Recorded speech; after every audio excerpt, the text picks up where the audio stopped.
seorang kepala desa Gunung Agung adalah dugaan penyelewengan bantuan sosial berupa beras kepada tersangka. Kasus dugaan korupsi bantuan sosial atau biasa yang disebut dengan Bansos di Lampung Tengah menjadi perhatian penting di tingkat nasional. Peristiwa ini mengajarkan kita bahwa penyalahgunaan wewenang tidak hanya merugikan masyarakat, tetapi juga menegaskan pentingnya pemahaman yang baik tentang bagaimana kewenangan antara pemerintah pusat dan pemerintah daerah dibagi dalam penyaluran bansos. Dengan memahami konsep ini, kita dapat lebih bijak dalam mengawasi dan mendukung pelaksanaan bantuan sosial yang tepat sasaran.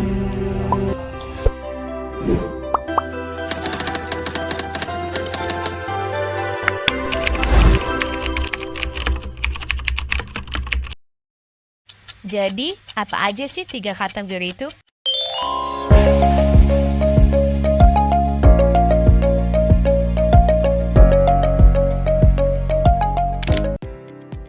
Saya akan melahirkan materi tentang penyaluran dana bansos. Dana bansos sebagai urusan konkuren dana bantuan sosial merupakan bagian dari urusan pemerintah yang wajib dilaksanakan oleh pemerintah daerah. Pemerintah pusat sudah menetapkan kebijakan standar alokasi anggaran. Sementara pemerintah daerah bertanggung jawab atas pelaksanaan dan penyaluran kepada masyarakat. Namun dalam praktiknya, tantangan seperti keterbatasan sumber daya dan pengawasan dapat mempengaruhi efektivitas penyaluran bantuan ini. Dalam bantuan bansos, jenis-jenis bansos itu ada yang pertama bansos reguler.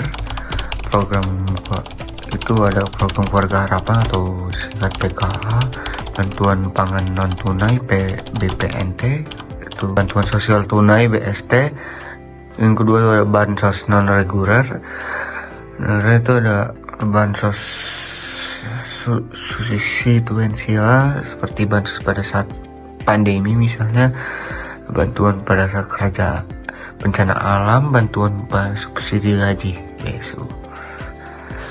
Dan itu tantangan dalam penyaluran bansos ini itu ada pertama keterbatasan sasaran orang yang mampu mendapatkan bansos, kedua data yang tidak mutakhir, yang ketiga keterlambatan penyaluran, potensi penyalahgunaan dana oleh beberapa oknum. Studi kasusnya itu ada dugaan korupsi bansos di Lampung Tengah pada Mei 2005. Terjadi kerusuhan di Kampung Gunung Agung, Kecamatan Terusan Munyai, Kabupaten Lampung Tengah. Warga membakar rumah kepala kampung setelah muncul dugaan korupsi dalam penyaluran bansos beras. Pasal laporan 10 ton beras yang seharusnya dibagikan kepada masyarakat justru dijual ke wilayah lain dan hasil penjualannya digunakan untuk kepentingan pribadi sang kepala kampung tersebut. Akibatnya banyak warga yang tidak menerima bantuan yang menjadi hak mereka dan menjadikan mereka dan warga melakukan tindakan dengan cara membakar rumah sang kepala kampung tersebut. Itu kasus yang pertama. Untuk kasus yang kedua itu masih di Lampung, itu ada dugaan pemotongan bansos oleh kepala desa di Lampung Selatan pada tahun 2023. Warga desa Trans Tanjungan, Kecamatan Katibung melaporkan dugaan pemotongan dana program keluarga harapan PKH dan bantuan pangan non tunai BPNT oleh pemerintah desa. Masyarakat menyatakan bahwa bantuan yang seharusnya diterima sebesar 600.000 per tahun hanya diberikan 400.000. Itu dipotong 200.000 oleh pemerintah desa. Terdapat juga manipulasi laporan pertanggungjawaban dana desa dan penanganan rekening keluarga penerima manfaat KPM oleh aparat desa. Dan ini ada yang di luar Lampung, kasusnya itu kasus bansos COVID-19 oleh mantan Menteri Sosial Juliari Batubara pada 2020. Komisi Korupsi atau KPK mengungkapkan kasus korupsi dalam pengadaan paket sembako untuk penanganan COVID-19 di Kementerian Sosial. Menteri Sosial saat itu Jari Batubara terbukti menerima suap sebesar 32,4 miliar daripada vendor penyedia bahan. Suap tersebut berasal dari fee sebesar 10.000 per sembako senilai Rp 300.000.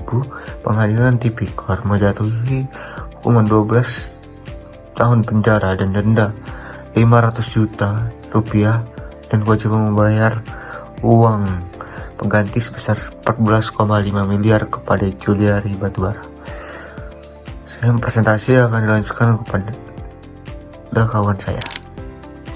Kasus di Lampung Tengah secara nyata mencerminkan tantangan dalam pelaksanaan urusan pemerintahan konkuren, khususnya dalam hal penyaluran bantuan sosial. Salah satu akar persoalan terletak pada lemahnya koordinasi vertikal dan horizontal antar lembaga. Di satu sisi, pemerintah pusat memiliki otoritas dalam menetapkan kebijakan, standar pelayanan minimal atau SPM, dan distribusi anggaran.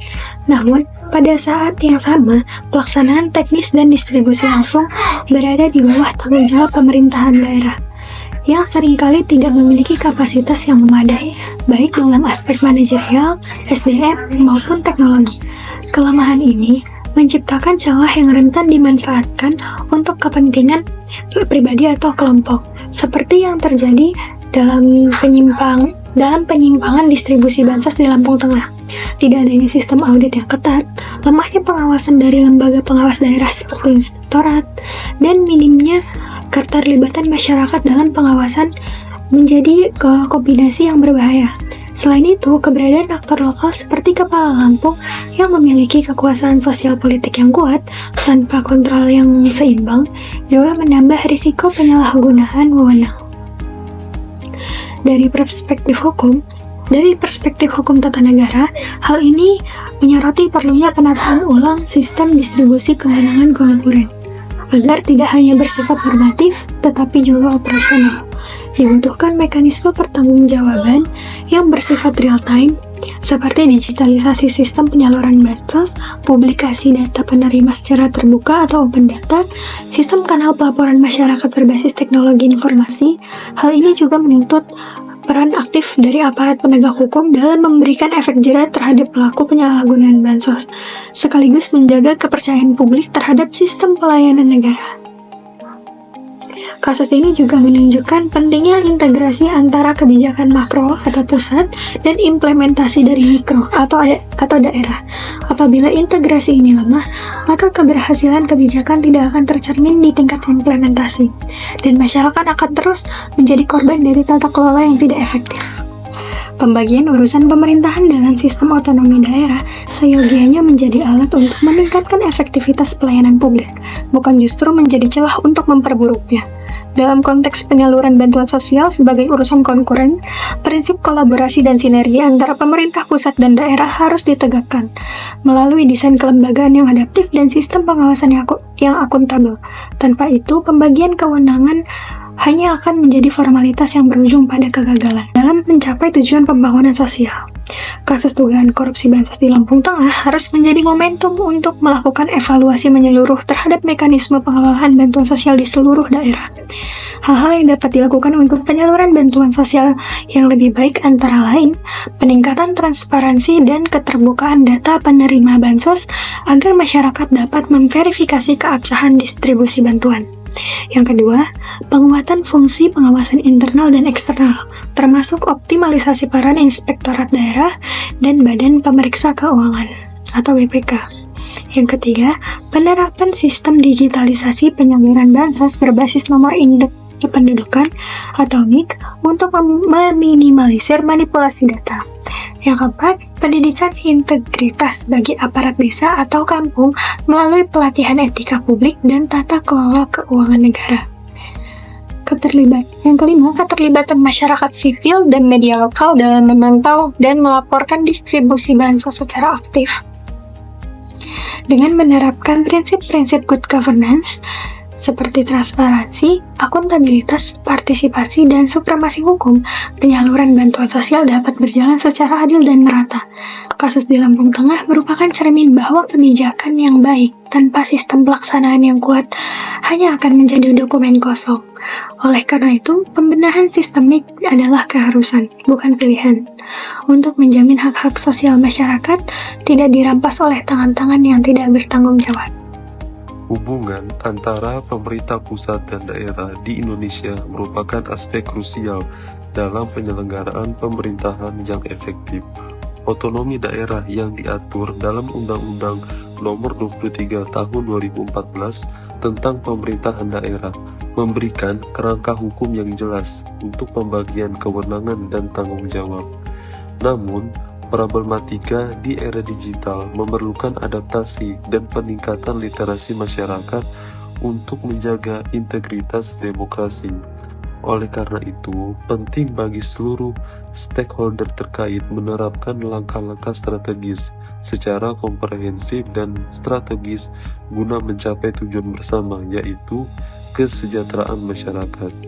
Pada persoalan dugaan penyelewengan bansos oleh kepala kampung di Kabupaten Lampung Tengah menjadi pembelajaran bahwa regulasi yang jelas dan adil dapat mencegah praktik kekuasaan yang korup dan memastikan transparansi.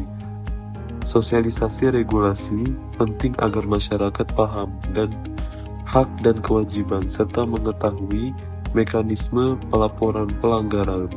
Kemudian, penerapan sanksi sebagai upaya terakhir harus bersifat proporsional dan tegas terhadap pelaku penyimpangan, termasuk pemegang kuasa. Tujuannya untuk memulihkan kepercayaan publik dan menunjukkan kehadiran negara dalam melindungi hak-hak warga.